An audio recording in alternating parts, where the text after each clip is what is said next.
Welcome to Planetary Choices, a podcast produced by Center for New Critical Politics and Governance at Aarhus University. With this podcast, we invite you into our research lab, where we explore the key questions of today.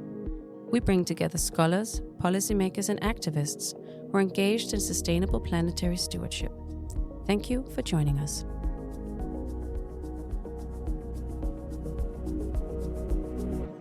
Welcome to Planetary Choices. Today, James and I are delighted to welcome Daniela Russ to Planetary Choices. Daniela is Junior Professor for Global Dynamics and Resource Use and Distribution in the Global and European Studies Institute at Leipzig University in Germany. Her work lies at the intersection of historical sociology, energy and resource history, and a critical theory of nature. She's especially interested in how energy economies have been shaped over time in both capitalist and socialist societies. Let's welcome her to our podcast and explore all this. Thanks for having me. All right, well, let's jump into things. Let's get going. In your research on social history, you've described how pioneering scientists and engineers in the Soviet Union during the 20s and 30s, that is the 1920s and 30s, were seeking to develop solar, wind, and biogeochemical power as the energy of the future. Could you share how you began writing about energetic sciences and planetary thought in the early Soviet Union? Because frankly speaking, it's not a big field. There are not many of you. Yeah, thanks for that question. When you introduced me, you already gave a clue to that, because I got really interested into the concept of energy and primarily the concept of energy, how it is used in practice, in engineering practice, in working with natural forces and making them work. And through that research that was more based on German sources, French and British sources, I also started reading a few of the Russians and was just really struck by how different the language was and how much broader the context was that those engineers understood their work to be. I can give one example, for instance, the Commission on the Electrification of Russia, which is probably really well known. So the first electrification plan was then made public in a couple of propaganda leaflets, and the introduction that was written to those leaflets was by a novelist, and he really put this electrification plan, which for us is something really technical, into what this would do with the metabolism of society. So this really struck me as being a different way of talking about energy that I got really interested in, and which is now my second project. Well, you've been writing that these early Soviet scientists developed a very strong vision of the planetary biosphere and noosphere. Yet, for reasons of national security and geopolitics, the Soviets turned to the development of Siberian oil after 1945. And then they moved into nuclear energy and the space program in the 1950s and 60s. And this sidelined their earlier experiments in the biosphere and noosphere by the 1970s. So this seems to be a forgotten chapter in the history of the Cold War. How much of the shift away from the planetary vision was pragmatic, or did this systemic change reflect a deeper ideological choice by the Soviets? Yeah, that's a great question. And I should say from the beginning that I don't think that question is settled. I still, you will notice that in the article that I wrote, I also posed it as a question: what happened to this tradition of biospheric, noospheric thinking? But maybe I start with explaining a little bit what the biosphere and the noosphere mean. So I draw a line from Vernadsky's conceptualization of the biosphere. He's not the first to use the word, but he conceptualizes it as a sphere between the atmosphere and the Earth's crust, where life for him is living matter. So it's not single organisms, but all kinds of matter in those organisms. It dwells or can exist. And this biosphere has a particular also energetic meaning. And I guess we're going to talk about this a little later too, but just to already mention this. And then the noosphere for him would be the idea that at the end of development of the biosphere, through the development of the human brain, develops a new relationship or a new era in geology where the biosphere is remade by the human brain. And I argue in that article that to the extent that Vernadsky was also practically involved in planning and in doing research during the First World War, but also later, he influenced certain projects of measuring wind power, for instance. And then there's other scientists who are related to that and who experiment with renewable sources. So back to your question of what happened then in the 1930s and 1940s, and I have several ideas, but I don't think I really explore or explain why it's cut off. I think one of them is that in the 1930s, the preparation for the war, or the Soviets observed that there's preparation for the war going on in Germany and in Europe. And they they ramp up the oil production, and it is already felt that preparation for the war is more important, and these kind of experimentations are not considered as important anymore. But then it's also that the development of nuclear power substitutes the development for solar power. So you can see scientists moving from photoelectric research into nuclear research. And this is something that is not yet researched enough, I would say. And I don't really have an answer even for individual scientists why they chose doing this. I mean, one thing is probably that nuclear was also more important strategically in the war. Another reason could be that photoelectricity required certain kinds of technologies that were not within reach. So those are maybe the two reasons that I consider for the very immediate pre-war time.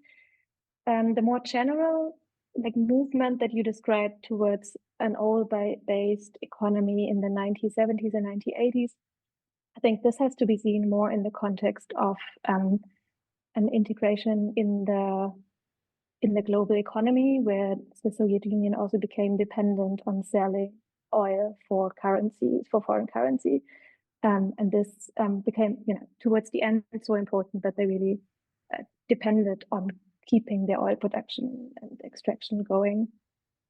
But this is, again, I wouldn't say I have yet researched that enough, because there are also interesting solar thermal power experimentations later in the 60s and 70s. Thank you. That's interesting, and that will be interesting to find out that what happened in the 60s and 70s. I think I would like to go back a little bit to the concepts of biosphere and noosphere or noosphere. How do you pronounce it actually? Noosphere. Noosphere. Yeah. And to understand that a little better, and then in relation to maybe other concepts that are floating around today. So am I right in understanding noosphere as the sphere of the human mind somehow? Because that's how you explained it in relation to biosphere. I think how you explained Vernadsky's concept of the biosphere as that realm where, life exists between the earth crust and the skies and the geos. And then the noosphere is the human mind that enters. And but what is the effect here? What is the conceptualization of the human mind in relation to shaping the biosphere?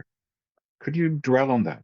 Yeah, I mean, you point to an interesting, because when you kind of compare the biosphere and the noosphere and try to build them analogically, then the noosphere would be the sphere of nervous systems in a sense.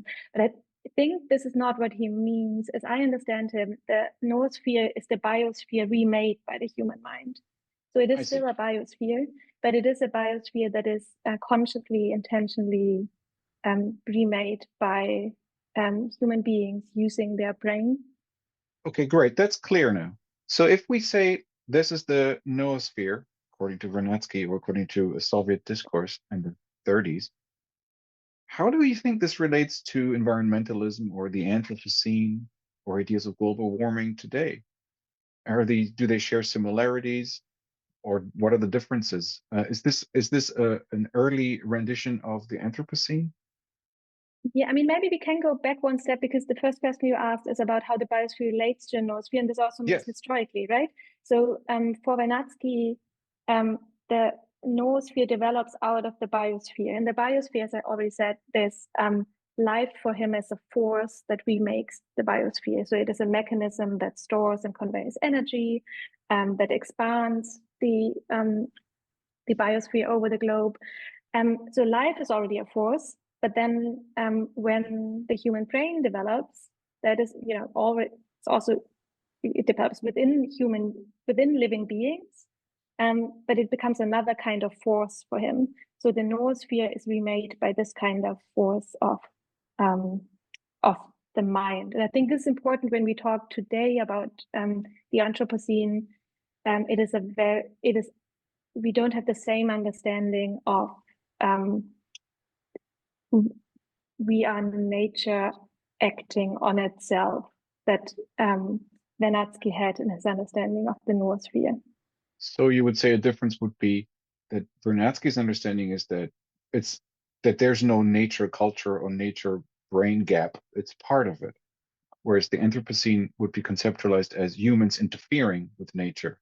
Yeah, I mean, I should be clear that he says things that are very close to the Anthropocene. He says humankind becomes a geological force. So this is basically, but what he understands, the force for him is not something that is out there and objective, but it is, it is a force that's kind of effective through himself as a scientist also. And this is something that we don't, or we rarely, I would say Anthropocene scientists rarely think about them in the same way, think about themselves in the same way.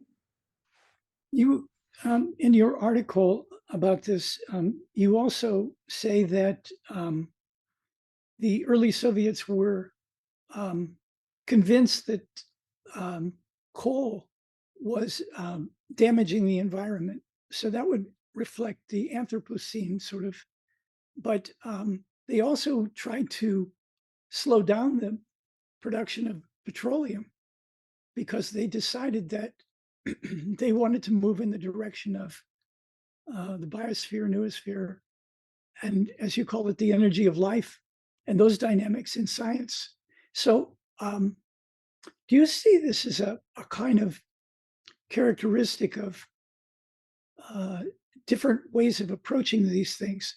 For example, the biosphere and noosphere in Europe may be seen, or maybe had been seen, more as ontology and epistemology, rather than,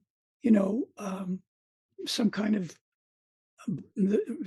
construct like the biosphere or noosphere. Does that ring a bell with you, or does that seem right? I think the last question I didn't fully get the difference between whether the biosphere is an ontology, an epistemology, or a construction. Yeah, so some people would argue that the biosphere represents to us beingness, and others would say that noosphere represents knowing or epistemology.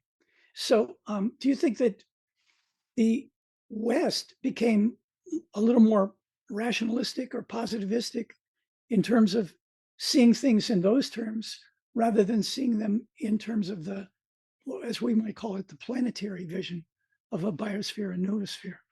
It's a really hard question, also because I should say that the people I look at is only a small group in a sense. It's Vernadsky who is really influential, of course, but it is a couple of more physicists and engineers. So I wouldn't say that Soviet thinkers or planners in general shared that idea, but it is at least it is an idea that was influential at the time, and especially when the relation to coal, for instance.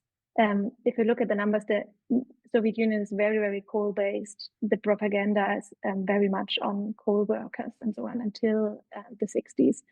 So there's no majority of Soviet engineers or energy planners who stand behind the project of putting all energies into developing renewables. But that said, yeah, they did have there was a group who shared that coal was maybe not damaging because in the more broader discourse, climate change didn't figure importantly. It did in those kind of novels that I cite, but not so much in energy decisions.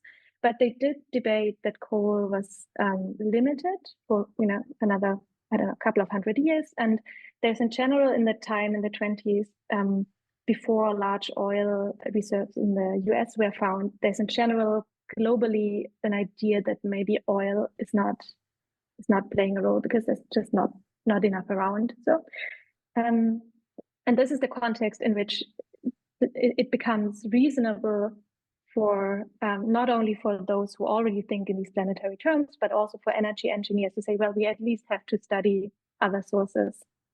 But this is never a majority, I would say. I think the way Vernadsky thinks about it is very special, and there's not many people in the Soviet Union around who have this kind of natural philosophical understanding. So I think, when you then read the planning discourse, which I always also did because I looked at the energy planning, not only energy, I don't know, visions or imaginations. Then it is really, really similar to what you read in a very pragmatic and very, objective. And it's like, you make nature into an object that you plan and dominate, and you don't constantly reflect on I am a natural force as well, which is basically what Vernadsky says when he says noosphere. So I think there are thinkers and influential thinkers who make that point that you mentioned, but I wouldn't make the difference between the West and the East so big that it really reaches into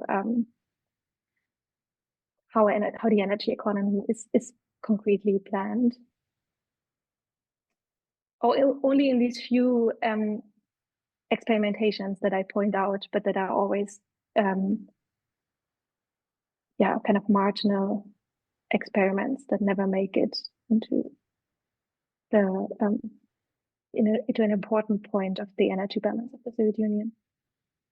Yeah. So if I understand you correctly, Daniela, from what you just said, it was really a scarcity-driven exploration into the planetary, if you wish, or this Soviet decision to invest into other forms of energy or other forms of research in leading them to this biogeochemistry approach and the Vernadsky thinking. Is that right? That it was okay, the assumption that there's scarcity of other resources, so we have to think out of the box and move into that direction.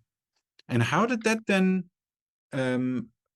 develop? Did that take shape in reference to, let's say, Western ecological thought, or what's the difference between a Soviet approach that developed there and maybe what happened in the West? Just to be clear, I wouldn't say that Vernadsky's idea of biogeochemical energy is not connected to scarcity. This is connected to the role of the role living matter plays as a cosmic mechanism. So, but this means that there's a certain role of using solar energy at different places, and also of the role of energy in making other places inhabitable. So I think those are the ideas that can be linked to Vernadsky. For the way I describe it in the paper is more that I think there come together certain interests of different people. So this would be Vernadsky's understanding of energy as a and the role of the biosphere. And this links together with engineers who try to develop different sources of energy, and the Bolshevik state who needs to develop the economy and has all kinds of really concrete scarcities in the sense of there's no oil coming anymore from Baku to Moscow. The oil the coal that's coming from Donbass cannot reach all regions in the Soviet Union, well, Russia first, then the Soviet Union. And then they think about, or at least a certain group of engineers starts to think about whether there could be a place-based development of energy, so whether you could use the energy that comes from the sun on the earth in these places. And this is where, where the wind power and solar power thinking or the experimentation comes from. For those engineers, it is connected to, they always, to justify and legitimize what they do and why they focus on a technology that no one else focuses on. They often use calculations of, we have so and so much coal, we have so and so much oil, but now if we calculate how much wind power we actually have or how much solar power we have, this is much, much more. And then this is how they, justify to look into it, I would say. And this is, as I already said, I think in the relation to that oil could become scarce, this debate is really international in the 1920s. But there's still differences. I mean, it's also what I argue in the paper, not all, it is uncommon for a country that has oil resources to say we're not actually building an oil-based economy. And they do exploit their oil, but they're mostly, I mean, this is also not, there's around the oil economy, there's also a heat oil economy developing, but they, I would say in terms of propaganda and in terms of how this energy system is envisioned in the future, electricity and coal, solar power is much more important than oil. I'd like to ask you a question going back to the former Soviet Union. In the 1930s, the Soviet engineer Yuri Kondratyuk, who was later known for his work in spaceflight theory, he was working on a large-scale wind energy project that was very significant, apparently. And then in 1937, after the death of a powerful Soviet industrial leader who had supported him, Kondratyuk's wind project was abruptly canceled. So what I wanted to ask you is, to what extent did Stalinist politics, like this incident, cut short the Soviet Union's renewable energy ambitions? And do you think that this resistance to the vision of planetary renewables came from within Soviet science and politics, or do you think the obstacles were more about material feasibility? I'm afraid I'm not sure that I can really fully answer that. I think really more people have to work on it, but I can try an answer. So you mentioned that second large wind power station that was, that they planned to build.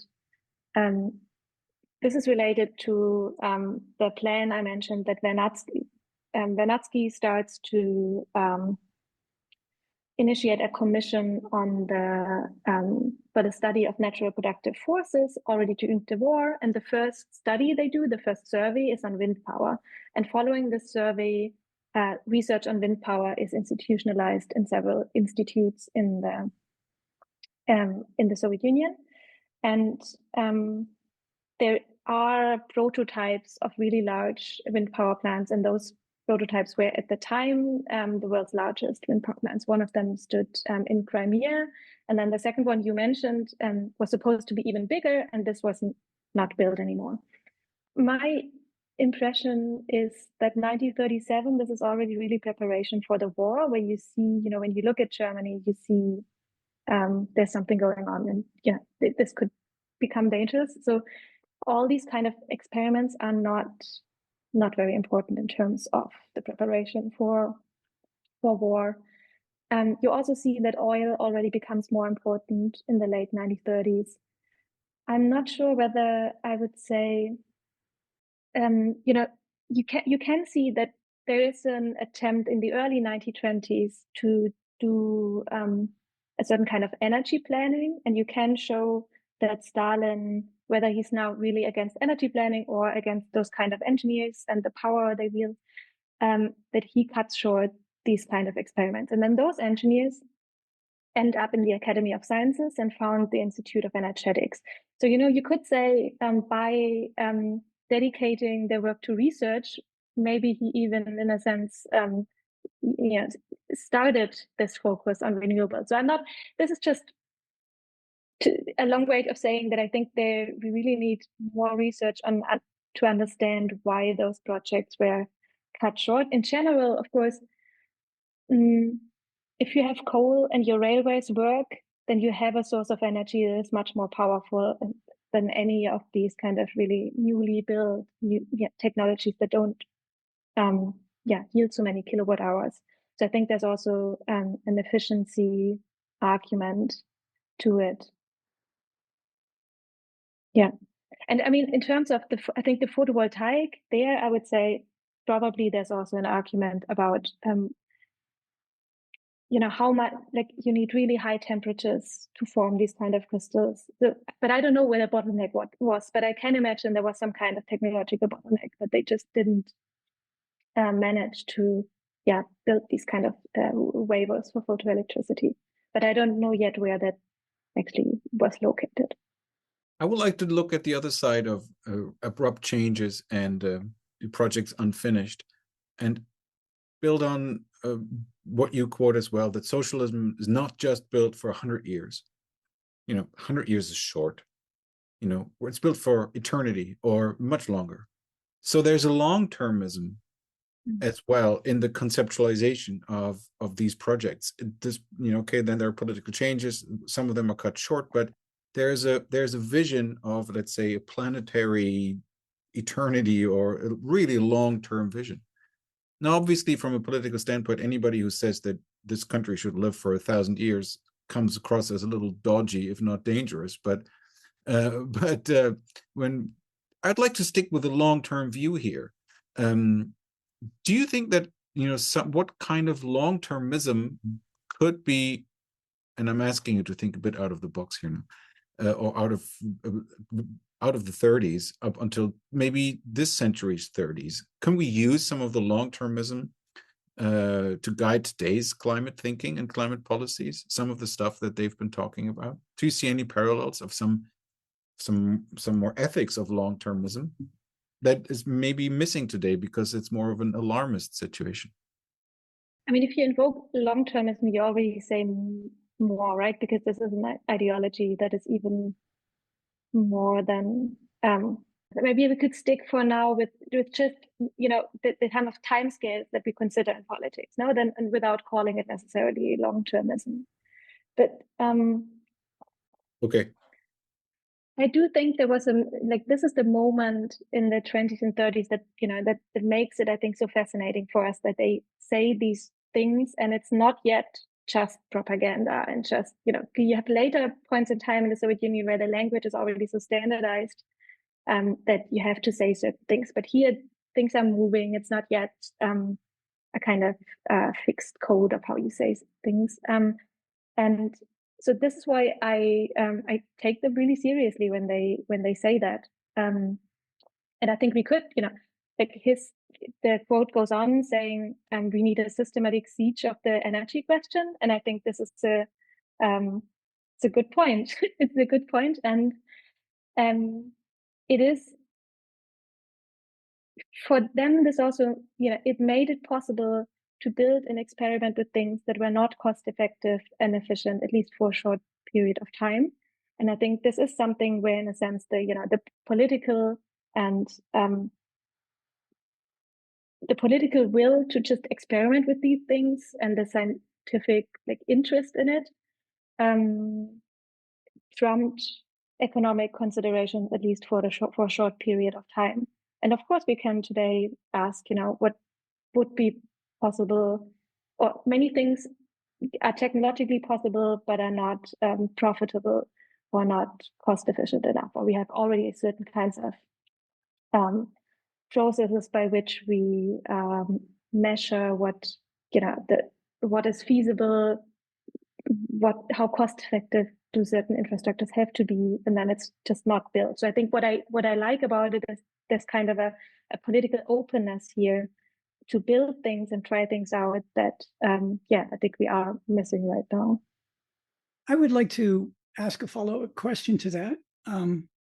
Long-termism is being discussed today in terms of intergenerational thinking, doing more for our children and their grandchildren and all that, in terms of the environment. And long-range planning was one of the things that the Soviet Union was really, truly thinking about, not necessarily in terms of the climate, but I think the contrast here is in terms of that longer range thinking, which has a more ecological slant, and the short-termism, which capitalist economies are known for.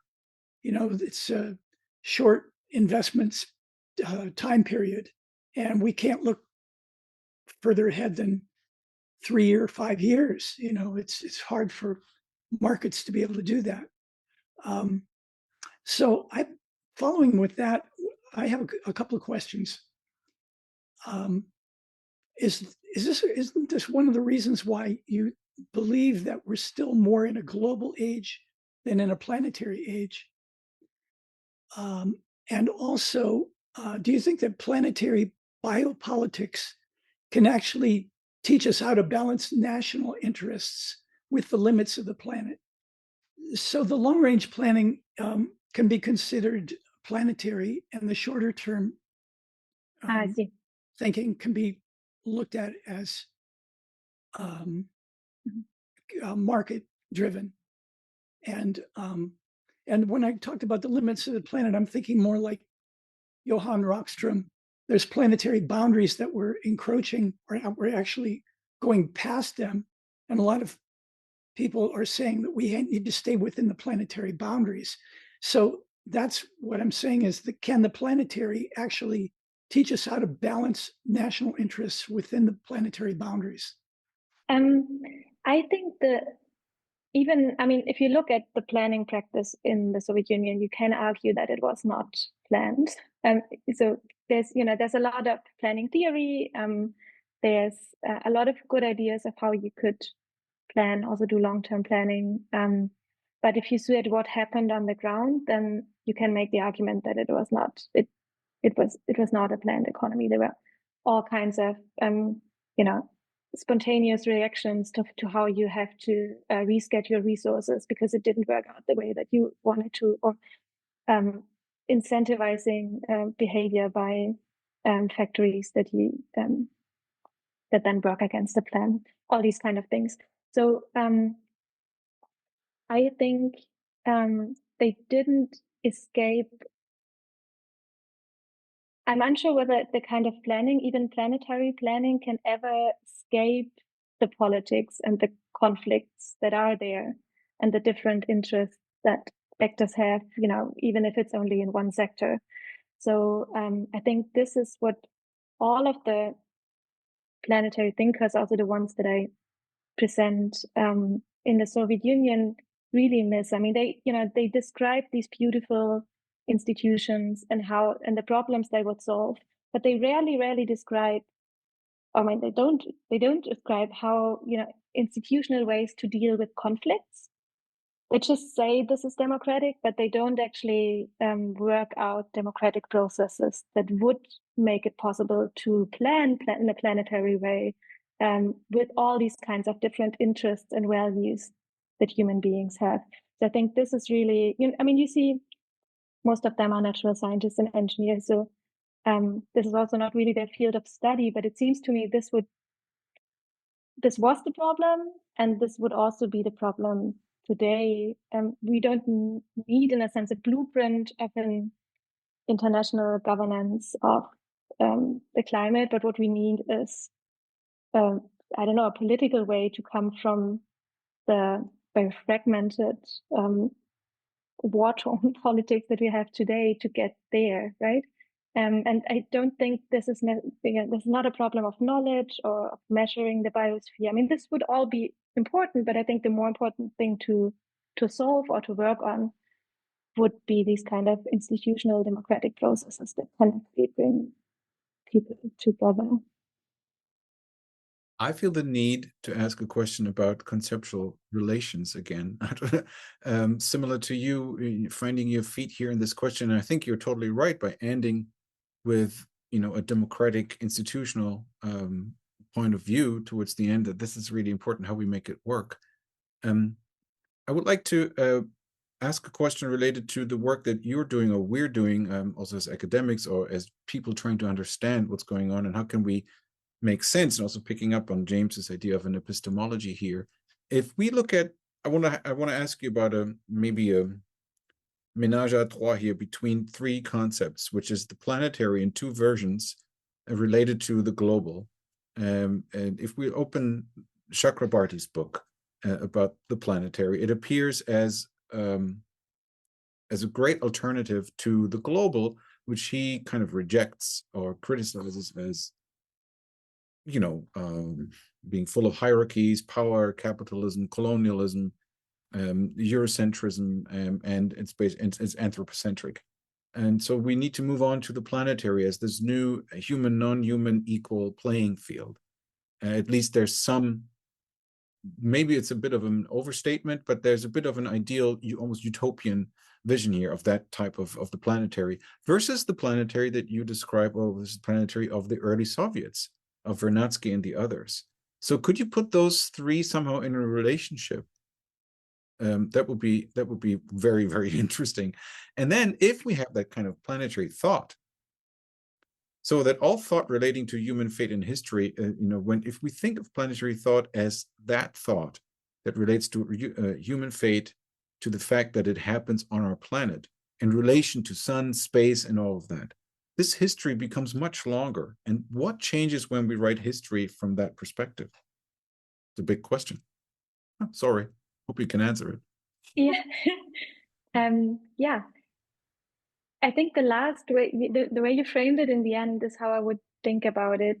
And this is also very close to how Christophe Bonnet thinks about the planetary, which is more, it is always a historically situated way how societies think themselves in nature, not only in nature, but in planetary connections.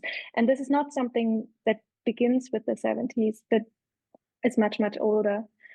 And then this is more, it becomes more of a history of a general understanding of how, well, as a sociologist, I would say, how societies are naturally conditioned, and this can take different forms.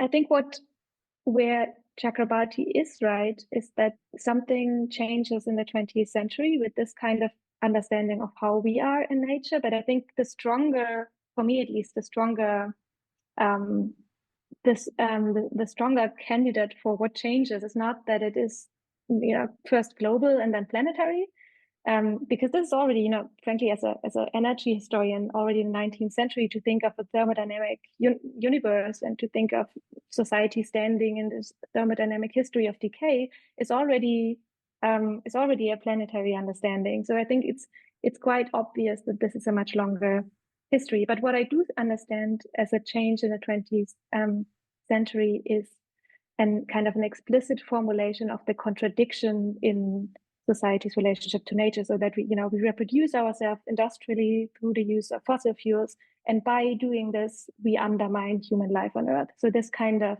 paradox or contradiction of reproducing ourselves by undermining our life and future is, I think, an insight that's typical to the 20th century, and that I would make stronger in writing the history of the planetary, I think.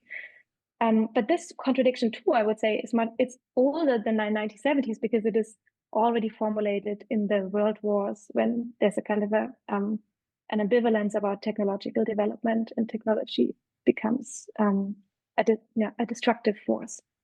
So this is all a long way to say that I think where the Soviet understanding of the planetary is really different is that they don't share this kind of insight in the destructive side of the technology at all. This is not something that you find in those planetary thinkers. You do have people like Andrei Platonov, who does, I only mentioned him once in the paper, but I think there are a few persons who express a little bit of this, but very few, and definitely not Vernadsky or Veinberg, the two main persons. So I think, and maybe to the last question, what changes then is I think we cannot as easily understand the category of the planetary as already by itself kind of working against the political or bringing us together, or it's more it is never distinct from that political history, but comes up in it and remains. So even if the question is then about habitability and no longer about biopolitics, which is one argument by Chakrabarty, that it is not directly about how to manage life, but about how habitability is even possible, then you already have to, you have to ask who is the subject that is learning about this habitability. And I think this already, in what context is this question posed? To what end are the results used? And you already are entangled in a political history again. I think this is a key point. And I think that some of our listeners who have tuned in may be wondering why we're talking about the politics of the early Soviet Union. But your point here and what you've been stressing is that going back to Vladimir Vernadsky, who developed the early 20th century concept of the noosphere, it was an important moment, I think, because it showed that it introduced the idea that human knowledge and activity form a new layer of the Earth system alongside the geosphere and the biosphere. So in other words, it wasn't just there were thinkers and institutions, and no, this was actually something that noosphere became much more of a force of nature itself, that people were living and breathing, thinking units. So when you get to talking about Vernadsky's Commission for the Study of Natural Productive Forces, which organized the scientific exploration of the natural resources in the Soviet Union, you call it a quintessentially noospheric institution. I think that's a profound statement to make, because in other words, it was to institutionalize this idea of the noosphere.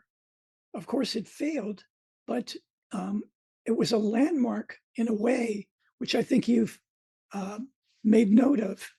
So all of that is to lead to the question, do you see today's strategies like the biosphere economies that people are proposing now as a continuation of Vernadsky's thought or work? Or do you see it as more of a coincidence that this is something similar to what Vernadsky did is now coming back? Or do you think there was some influential connection between the two?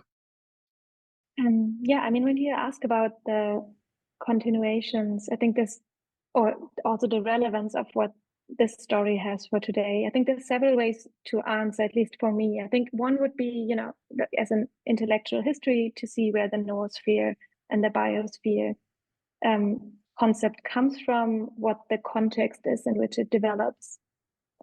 And here, for instance, it's also really interesting that the noosphere concept is formulated by Vernadsky in the middle of the Second World War. And I still want someone to explain to me how, he can be so positive about the human mind in 1943. So this is, I think, this is interesting. Again, it's a puzzle that I can't really solve, but he's like, we see a lot of barbarism and destruction, but we are on the right way. I find this just really hard to And Veinberg at the same point dies of hunger. This is roughly the same time. It's just hard to square this. And I would say, and of course, but I would say there's a problem to which, or there's a problem, but also possibilities that come up to which Vernadsky reacts that are still with us. I mean, you're probably better to answer this because you know much more about the field than I do. I think similarities are maybe they're a little closer to the energy engineers that I write, because at least those energy engineers are really interested in accounting. They really want to know how much energy flows go where, which matter is where. And I would imagine that biophysical economics is also about tracking stuff. And this is less, I think, what Vernadsky, at least this is not his main plan to just account and track. It's also part of it, but he's also thinking about relationships and so on. So maybe the link is more closely to the energy planners.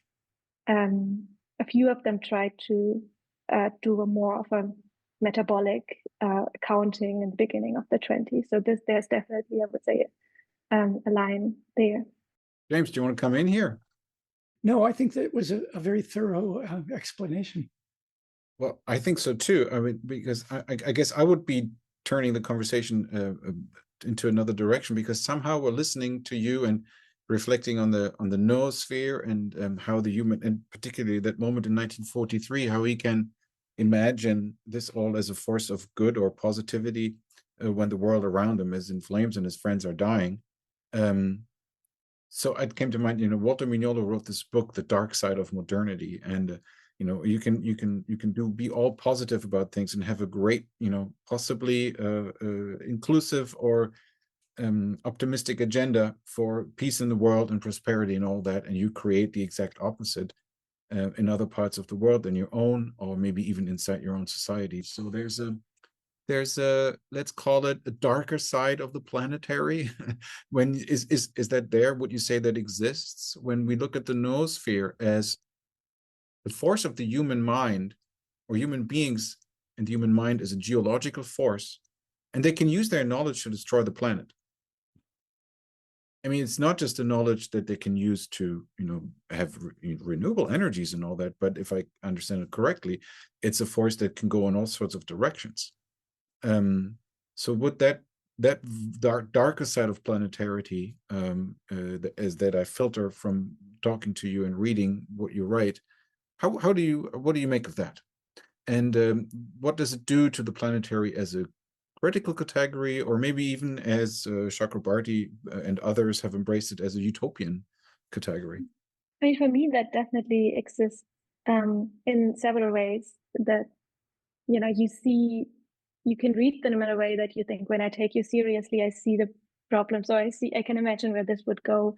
And for me, one thing is that life is really a natural scientific staying alive here, and this is not the only thing that for human beings is important for us. It's not enough to be alive, so it's not enough to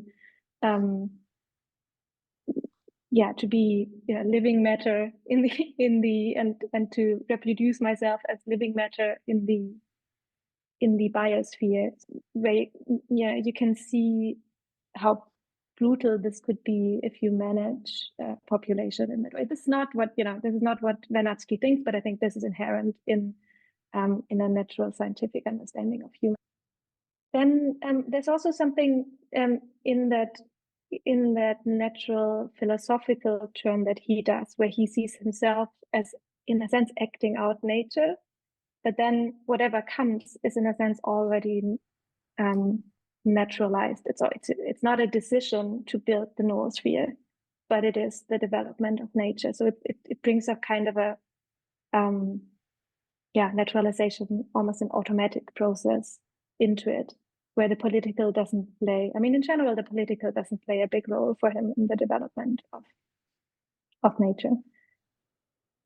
So this would also be for me, and this is different, I should say. I mean, I talk about single persons. The cosmists are really a group where many different versions of cosmism exist, and there are cosmists for whom there is a kind of a human measure against nature. And the whole development of human beings would be to go beyond the necessities of nature. So there's a rift within cosmism here.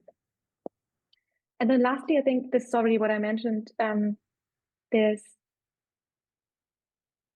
the ease with which they understand themselves is clearly being able to manage the biosphere.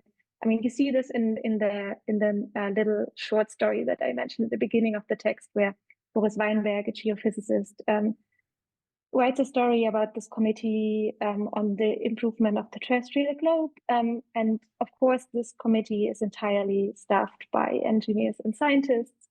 And for him, I mean, it takes at least it takes a long time to figure out how it all works. So he measures this time in thousands of years, but still there's no, there's a plebiscite at some point, but there's no really democratic element in there. So it's mainly scientists and engineers who know what is good for the globe. So in a sense, the experience of the planet is mediated through scientists and engineers, and this is not problematized in any of these texts. So I think there you could also see where if this was implemented, but there's no chance. I think there's no chance of these things really being implemented because there are different values and interests around, and people will not accept this. But you can see as a vision how it is. But it's a vision of a natural scientist and of an engineer, but not one that takes into account other kinds of knowledge, other kinds of ways to relate to the planet. I'd like to last question for you, and on that very topic, you repeated just now what you had said earlier, that there needs to be more democratic institutions to address these broader crises that we're facing in the world, and you've said that during the past century, planetary thought as a social phenomenon elevated scientists and technologies rather than giving democratic agency to the masses of people. So I wanted to ask you if you see any hope in present day institutions. For example, does this problem still persist in climate science, or do you see a revival of noospheric or planetary thinking in global climate governance like the UN climate change conferences? Do you see any possibility that the COP30 that's coming up in November, for example, could make any breakthroughs? Or do you think it's possible that it could lead to more democratic decision-making in the time, in the few decades ahead? It's a super hard question, especially for someone who's not really working on COPs, but I'll try to, the reason why I say the planetary thought elevates scientists or makes them more important is that, this reacts to Chakrabarty's point of the planetary is, decenters human beings. And I'm always, again, back to the question, well, who's then producing that planetary knowledge? It's not decentering all kinds of people, but there's certain people who are then speaking for the planet. And in those, you can see that in Vernadsky and in Veinberg very clearly that I think scientists are really very important figures to speak for the planet. And they don't see what the political problem, but also the backlash against this could be. So maybe we have to distinguish between what I'm doing right now is, they make proposals for how to govern the global climate. And I would say, well, they don't really take into account the differences and the conflicts between people. So, of course, you can always call for the value of democracy, but I would even say it is not realistic to ever build these institutions if you don't have an understanding of the diversity, conflicts, and so on. So this is why they would have to spell out institutions to deal with these kind of conflicts. And whether we have them right now in climate science, I don't think it's looking, or in climate governance, I don't think it's looking that way. I'm also not sure whether, it also depends on what time scale you want to. It looks bad right now, but maybe in 10 years from now, there's a new kind of alliance of different states, maybe no longer Europe, maybe no longer the US, or never really was, but other states who take on this global governance of the climate. And then there might be, in the kind of conflict that we're seeing now, that looks like there's nothing happening, or they just block each other. Maybe there's something else coming out of this, but I'm really not an expert on contemporary climate politics. It just, it just seems to, it's not enough to just call for it should be more democratic, but we would have to look at how could, in this kind of geopolitical fraud situation, how could at least be certain kinds of collaborations happen? I mean, you see this, for instance, with the Arctic Council, where I think the Russian war in Ukraine kind of, Russia no longer works together with them, and this means that we completely don't have certain kinds of measurements that we need to observe the Arctic. So these kind of things, I think this would be about political scientists and diplomats, and I don't know, figuring out ways in which this climate observation can still go on in these kind of circumstances. Thank you, Daniela, for this very insightful discussion. It was really, really very interesting and relevant. There are a lot of takeaways I have, and not only did I learn about the noosphere, and I hope all the viewers and audience as well. And please check the reading list if you want to read more that you can find in the show notes to this podcast. But also, I found it echoed a lot of the problems that we had throughout the whole season on the Planetary, that here's a possibly utopian inclusive project, the Planetary, that yields so much hope and makes so much sense, and yet it has a lot of internal problems or possible political consequences in terms of how's the governance going to happen, how democratic is it, how legitimate is it, how preposterous is it? Is it yet another reiteration of the human mind trying to subdue everything else, pretending that it's not? So the very political nature of what you describe, I think, is really up for the next podcast, I guess, on planetary politics or a planetary political theory, which seems to be what we're lacking. Thank you so much. Thank you for listening to this episode of Planetary Choices. This podcast is produced by the Center for New Critical Politics and Governance at Aarhus University. Visit our website and join us for another episode of Planetary Choices. Thanks so much for having me. It was really fun.